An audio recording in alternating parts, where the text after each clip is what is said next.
First, I would say that anemia itself is a stagnant and underattended to issue that we have solutions for.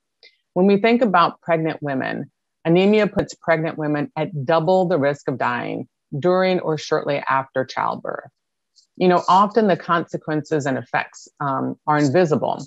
You have fatigue, lethargy, tiredness, and its consequences are very serious, with anemia linked to about 20% of all maternal deaths.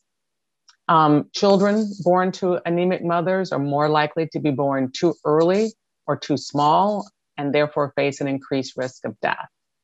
Anemia during pregnancy and during the early years of life can also negatively impact a child's cognitive, motor, and social development. And that prevents children from reaching their true potential as adults. It's really important to figure out causation. Anemia itself is an indicator of both poor nutrition and poor health. It's problematic on its own for sure, but it can also impact other global nutritional concerns like stunting, wasting, low birth weight. It can also impact childhood overweight and obesity due to the lack of energy in order to exercise. As we said, anemia, you feel quite lethargic and tired. We put this in context first of societal norms. And in these contexts, women often eat last, and they often eat the least amount due to social norms rooted in gender bias.